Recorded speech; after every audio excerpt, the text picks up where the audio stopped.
The planet Tremont was a sleeping giant.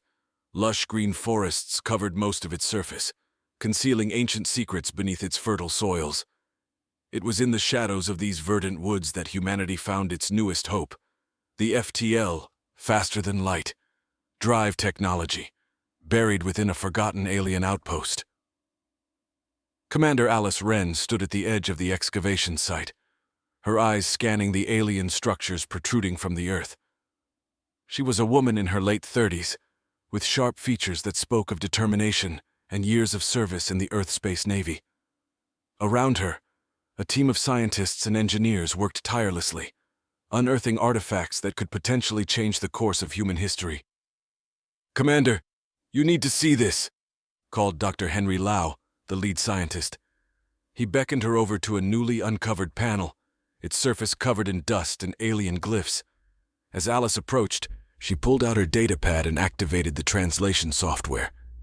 The alien language was complex, but the software was the result of decades of linguistic research on various extraterrestrial texts discovered over the years. Slowly, the text morphed into English, revealing a message that made her heart race. Warning: FTL drive activation protocol initiated. Countdown: 300 years. 300 years? Alice mused aloud. "Henry, does that mean this thing is set to activate?" Dr. Lau adjusted his glasses, peering closely at the panel.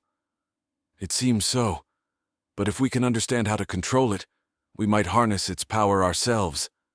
The implications were immense. A working FTL drive would allow humanity to travel to distant stars within lifetimes, opening up new possibilities for exploration and colonization. However, the technology also came with risks.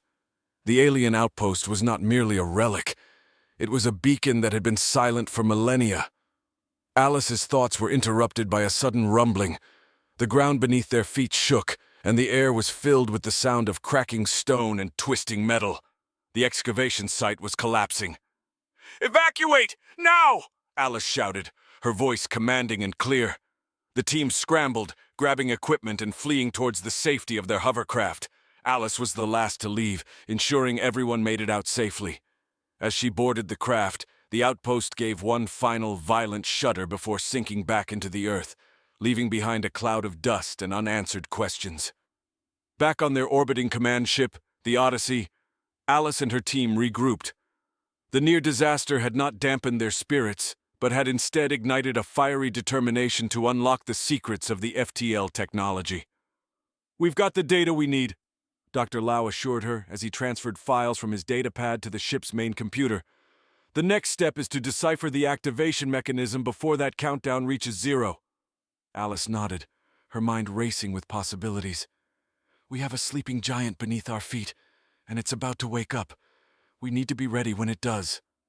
As the Odyssey hovered in the silent expanse of space, Alice looked out at the stars, each one a promise of new beginnings and challenges.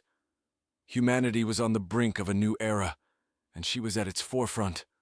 Unknown to them, deep within the bowels of Tremont, the activation of the FTL drive had sent a signal, pulsing quietly into the depths of space. The countdown was not just a timer, it was a call. And somewhere, across the vast cosmic distances, something had heard it. In the dimly lit control room of the Odyssey, Alice Wren paced back and forth, her mind ablaze with the implications of their recent discovery. The command ship's communication system began to beep erratically, a signal breaking through the static. It was unusual, an encrypted transmission that didn't match any known human or alien protocol. "Commander, we're receiving something. It's not ours," said Lieutenant Marco Diaz, the ship's communications officer. His voice was laced with a mixture of excitement and apprehension. Alice approached the main console, her eyes fixed on the screen as the data streamed in. "Can we trace the source?" Marco adjusted several dials, his fingers moving swiftly over the controls. "It's difficult to pinpoint. It's like nothing I've ever seen.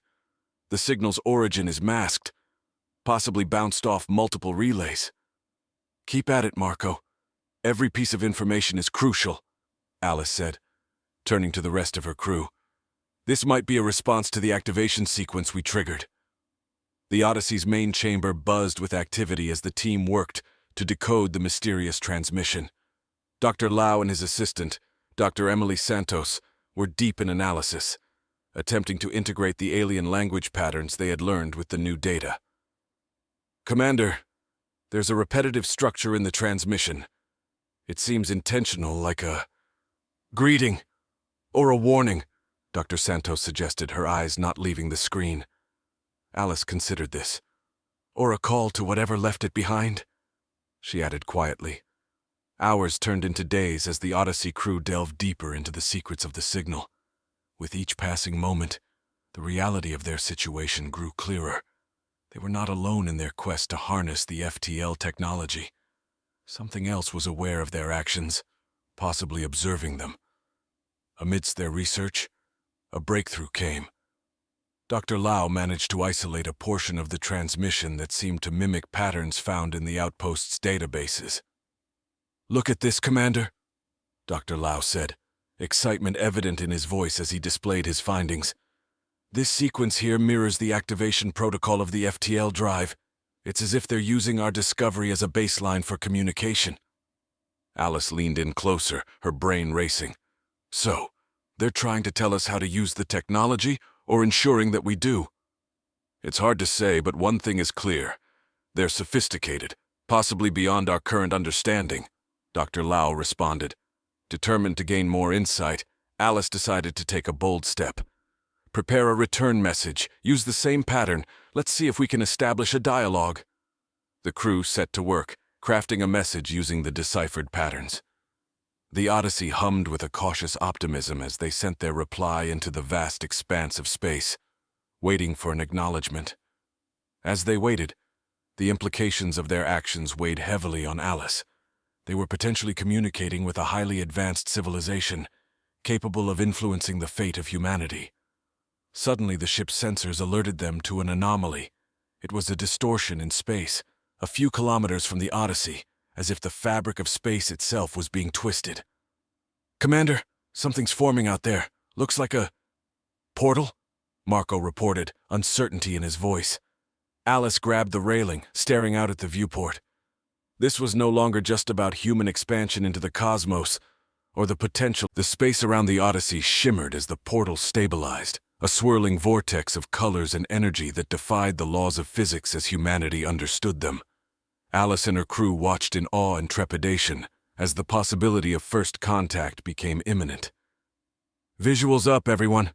I want all eyes on that phenomenon. Record everything," Alice commanded, her voice steady despite the racing of her heart. On the main screen, the portal pulsated with light, a mesmerizing display of power and technology. Then, from the depths of the vortex, a ship emerged. It was unlike anything humanity had ever constructed. Sleek, seemingly seamless, it glowed with a soft, internal light. The design was efficient, elegant, and utterly alien. As the alien ship positioned itself near the Odyssey, all systems aboard the human vessel went into high alert. "Status report," Alice called out. "All systems normal, but they're scanning us. I'm not sure what tech they're using, but it's invasive yet non-damaging," Marco replied, his eyes glued to the readouts. "Let's not make any aggressive moves. Open all communication channels. Broadcast our greeting in the pattern we received," Alice said, ensuring that their posture was one of peace and curiosity. The crew waited in silence, the tension palpable. Then the communication system crackled to life. The message was not in human language, nor did it come in the alien script they had started to decipher. It was purely mathematical, a universal language of sorts, filled with complex equations and data streams. Dr. Santos quickly interfaced with the ship's computer, working to translate the mathematical dialogue into something they could understand. "They're introducing themselves as the caretakers. It seems they're the custodians of the technology we found." Alice processed this information. "Ask them why they've contacted us now." Through a series of calculated transmissions, the dialogue slowly unfolded. The caretakers explained that the activation of the FTL drive was a test, one that humanity had inadvertently passed. It was designed to determine when a species was ready to join the wider galactic community. "But why us? Why now?" Alice questioned through the mathematical lattice of communication. The response was detailed. The caretakers had been observing Earth and countless other worlds, waiting for signs of technological and ethical maturity. The successful activation of the FTL drive indicated that humanity was on the brink of both. However, it came with a warning. With great power came significant responsibility. The galaxy was a complex web of civilizations, not all friendly, and the awakening of the drive had announced Earth's presence. Alice felt the weight of their newfound status. What do we need to do to prepare? The conversation shifted, the caretakers sending through vast arrays of data, guidelines on interstellar diplomacy, technology sharing agreements, defensive protocols, and an invitation to a galactic council meeting. They offered mentorship to guide humanity in its first steps beyond their solar system, ensuring they did not falter in the larger cosmic arena. As the alien ship lingered near the Odyssey, another message came through. This one was an invitation for a delegation from the Odyssey to come aboard the caretaker vessel. It was a gesture of trust and cooperation, one that could not be declined without offense. Alice looked to her crew, her decision clear. Prepare for a mission. We're going. Alice stepped into the airlock, her heart pounding with anticipation and nerves. She was flanked by Dr. Lau, Dr. Santos, and Lieutenant Diaz, each chosen for their expertise and composure. The airlock hissed as it sealed, and then there was a moment of silence. A brief pause before they crossed the threshold into the unknown. The caretaker ship welcomed them not with a door, but with a membrane that shimmered like water under sunlight. It opened without a sound, dissolving around their figures as they passed through, resealing as silently once they were inside. The interior of the alien vessel was unlike anything they had imagined. It was a vast expanse of space where structures and pathways formed and dissolved according to need. The walls pulsed with a gentle light, and the air was filled with a symphony of soft, harmonic vibrations. It was as if the ship itself was alive, breathing and thinking alongside its occupants. They were greeted by beings that matched the elegance of their ship. The caretakers were tall, their forms slender and ethereal. Their skin was translucent, revealing a bioluminescent network of veins that pulsed with light. They had no eyes as humans understood them, but rather multifaceted orbs that seemed to perceive in all directions. "We welcome you, representatives of Earth," one of the caretakers communicated through a device that translated their thoughts into audible speech. The voice was melodious, soothing yet resonant. Alice stepped forward, her voice steady despite the awe she felt. "We are grateful for this opportunity. We come in peace, with a desire to learn and grow." The lead caretaker gestured, and the space around them shifted, forming a semicircle of seats that rose from the floor seamlessly. As they sat, a table materialized in the center of the group, displaying holograms of star systems and galaxies. "We have observed your planet for many cycles, your progress and your struggles," the caretaker continued. "The technology you discovered was left by our predecessors, meant to be found when your species was ready to step beyond its cradle." Dr. Lau leaned forward, his curiosity piqued. "You speak of cycles and observation. How long have you been watching us?" "Since your planet's birth into consciousness. We are part of a collective that ensures the stability of this universe. Your solar system is a nexus of cosmic energy, vital but volatile without guidance." Dr. Santos interjected. "And the FTL technology? Was it a test?"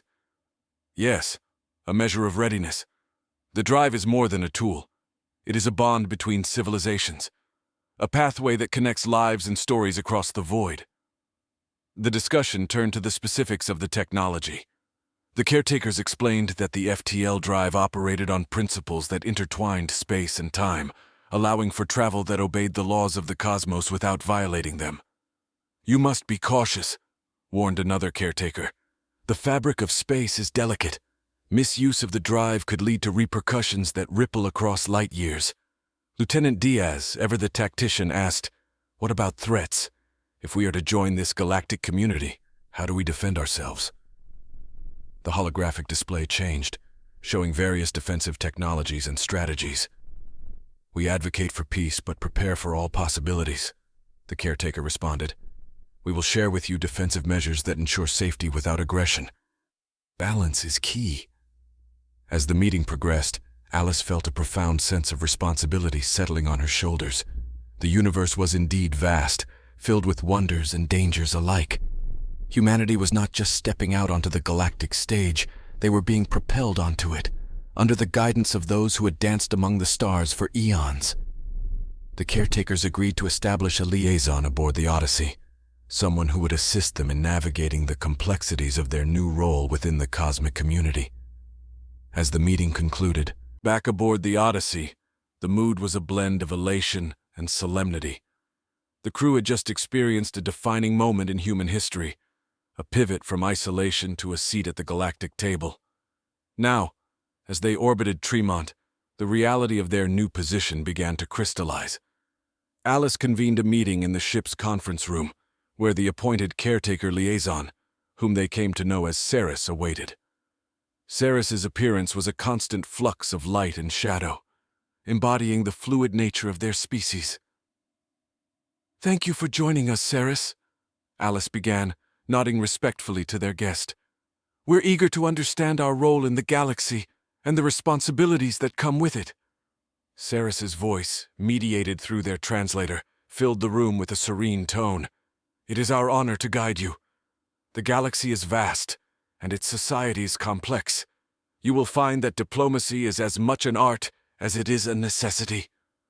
The crew listened intently as Ceres outlined the basic structures of the galactic community, the Council of Systems, the trade alliances, and the peacekeeping forces. Each entity played a role in maintaining the delicate balance of interstellar relations. Dr. Lau was quick to inquire about the scientific exchanges. "How does technology transfer work within the community? Are there specific protocols?" "Yes," Ceres explained. "Each advancement shared through the network is evaluated for its impact, both technological and cultural. Your discovery of the FTL drive, for example, has potential implications not just for travel, but for energy consumption, material sciences, and even social dynamics." As the briefing continued, Alice pondered the immensity of the task ahead. Humanity was not just joining a new community. They were transitioning from planetary to cosmic citizens, a leap that required profound shifts in perception and policy. Lieutenant Diaz focused on the defense aspects. "What about military alliances? How do we ensure our security without escalating arms?" "The Council promotes a doctrine of collective security," Ceres responded. "Your integration will involve training in non-aggressive defense technologies and strategies. It's a model designed to de-escalate potential conflicts and foster mutual protection agreements." The meeting turned to cultural exchanges, which Dr. Santos found particularly intriguing. What opportunities are there for cultural sharing? How do we present humanity's heritage? Ceres illuminated the room with a soft, pulsating glow, a sign of enthusiasm. Cultural festivals, interspecies collaborations, and educational programs are the cornerstone of understanding and unity. You will be invited to participate in the Galactic Culture Exchange. It's an event that showcases the arts, sciences, and histories of countless civilizations.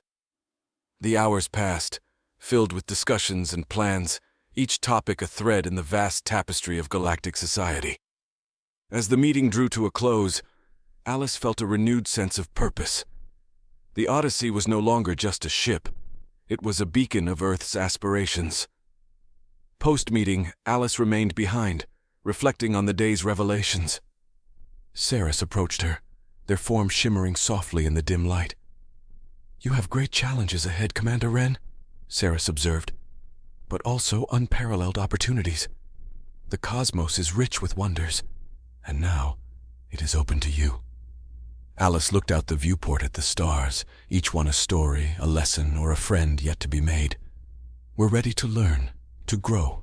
Humanity may be new to this stage, but we're not without our own gifts to share." As Ceres departed, leaving a trail of luminescent echoes, Alice prepared herself for the tasks ahead. Tomorrow, she would address the crew, setting the course for their new mission. Today had been about listening and learning. Tomorrow would be about action and advancement. The galaxy awaited. The bridge of the Odyssey was alive with a new kind of energy. Crew members, once solely focused on research and exploration within their own solar system, now operated with the awareness that they were part of a much larger, interconnected universe.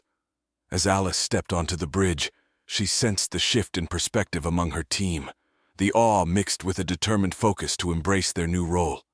"Commander on deck," announced Lieutenant Diaz, as the crew members paused to acknowledge her with a mix of respect and anticipation. "Thank you, everyone," Alice began, her voice calm yet commanding. "Today marks the beginning of our new mission as members of the galactic community. Our first order of business is to prepare for the Galactic Culture Exchange. It's an opportunity to showcase the best of humanity and to learn from the civilizations that make up our new cosmic neighborhood." Dr. Santos, who had taken an enthusiastic interest in the cultural aspect, stepped forward. "We've begun compiling artifacts, artworks, and scientific achievements to share. Additionally, we're organizing a symposium on Earth's music, believing it might be a universal language." Alice nodded approvingly. "Excellent, Emily. Music has a way of crossing barriers that words cannot. Let's make sure we're as open to receiving as we are to giving. Every interaction is a chance to learn." She then turned her attention to Dr. Lau, who was coordinating the scientific contributions. "Henry, how are we on the technological front?" Dr. Lau adjusted his glasses, his face alight with excitement. "We're preparing demonstrations of the FTL technology, along with a series of lectures on its implications for physics and space travel. We also plan to present our developments in sustainable energy, hoping to find common ground and perhaps advancements through shared knowledge. Keep in mind, the technologies we share and discuss must be considered carefully," Alice reminded him. "We must balance transparency with caution, ensuring we maintain the safety and security of Earth." Lieutenant Diaz then reported on the security preparations. "We're updating our protocols, incorporating non-aggressive defense strategies and training with the systems provided by our caretaker allies. Our goal is to demonstrate capability without provocation." "Thank you, Marco. It's essential that we present ourselves as both peaceful and prepared," Alice affirmed. As the meeting progressed, Alice felt a profound sense of pride in her crew's ability to adapt and embrace their new responsibilities. This was no longer just an exploration mission. It was a diplomatic venture, representing Earth in a vast, dynamic universe. The session concluded with Alice addressing the entire crew, emphasizing the importance of their roles in this grand new stage. "Each of you is an ambassador of Earth. How we interact, learn, and share will set the foundation for our place in the galaxy. Let's show them not only what we are capable of, but who we are." With the meeting adjourned, Alice returned to her quarters. There she gazed out at the stars, each one a beacon of potential stories, challenges, and friendships. Her thoughts drifted to the people on Earth, going about their lives, unaware of how drastically their universe had expanded. In the quiet of her room, Alice made a log entry, a personal note for posterity. "Today we embark on a journey that future generations will look back on as the moment Earth truly joined the universe. It's our responsibility to ensure that this legacy is one of curiosity, respect, and unity." Turning away from her console, she considered the vastness ahead, not just of space but of possibility. The Odyssey was aptly named, for their journey was epic in its scope and potential. With a steady heart and a clear vision, Alice Wren was ready to guide humanity into its new era among the stars, where every starlight was a story, every nebula a painting, and every encounter a lesson in the beautiful complexity of the cosmos.